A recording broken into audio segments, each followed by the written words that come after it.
When you're first starting a business, it might feel isolating. People you know might not understand why or what you're doing, and that's okay. Photography is a creative skill and talent, so when you try to take that passion and turn it into a business, things can get hard and it can feel overwhelming. Here are 5 things we wish we knew before starting our photography business. Hey, we're Levi and Victoria. We are creative entrepreneurs and photographers based out of Kelowna, British Columbia.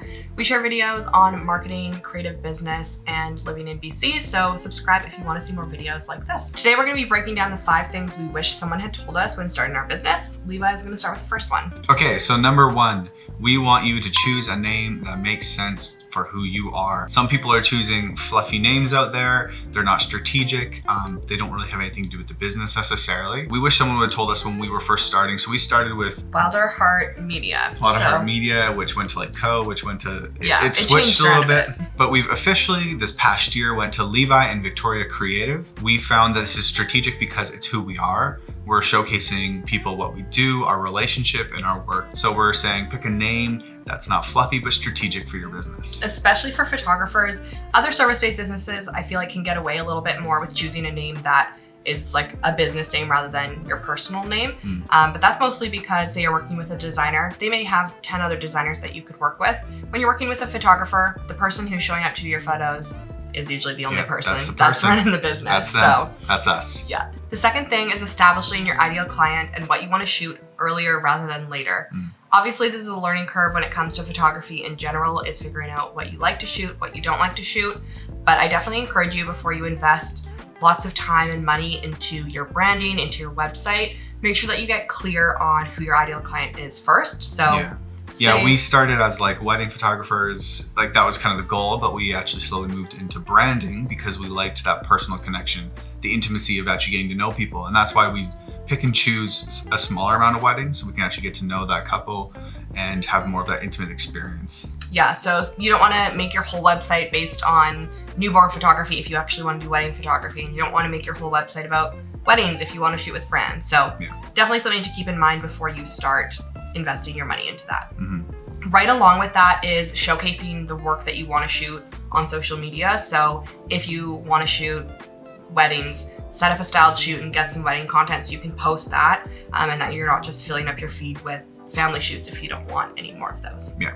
So the third thing is how to communicate with clients. You know, clarity is kindness when it comes to your clients. Okay, this is going to sound a little bit like an ad, but it's not. We promise we're not getting paid for this. We used to use like paper questionnaires and contracts. We would like go to a coffee shop and bring our clients a contract, and they'd have to sign it, and we'd have to like scan it, or they'd have to print it. Oh man. So it's just super disorganized, and it's not very kind to the people trying to work with us. So we now use this thing called Honeybook, which makes our life 100% easier. There's workflows that you can create. It's all customizable.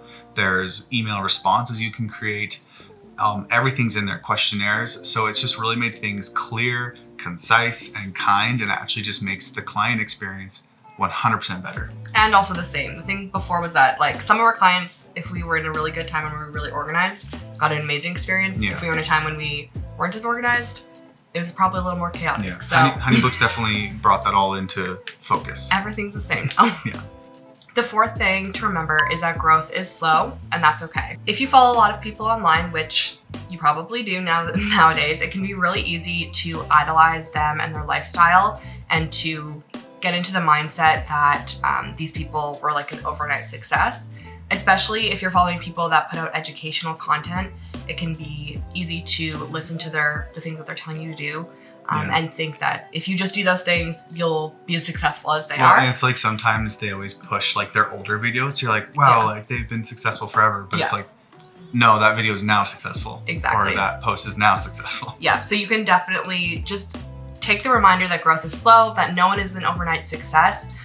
Even if you look back at like one of the first videos that I posted, definitely cringy, but that just shows that that's good. Well, yeah, I was putting myself out there, but growth doesn't happen overnight, and that's okay. Yeah.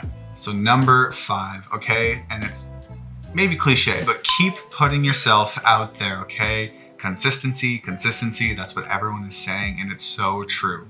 Okay, you're not trying to just post for your friends, for your mom, okay? They're not paying your bills. They might like your stuff, but maybe they pay your bills. I don't know, maybe your mom pays your bills. Sometimes my mom gives us money. I don't know. They're not the people you're trying to reach. You're trying to reach your ideal client, and the person that's gonna love your work is gonna love who you are. So if an Instagram post flops, put another one out there.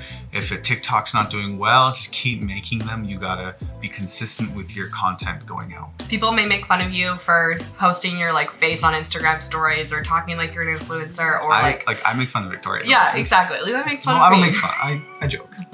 It's just important to know that you don't need thousands of people to be your client. You don't need every single person to like you. No. You just need a few people who are going to really resonate with your work and actually book you. The other people, they're not paying your bills. No, they can just chill. We would love to know if you have any questions related to this video or starting a photography business. Leave them below in the comments and we will respond to them. If you liked this video, you'll like our Instagram. It's all about our life, our marriage, entrepreneurship, business. We talk about a lot of things over there.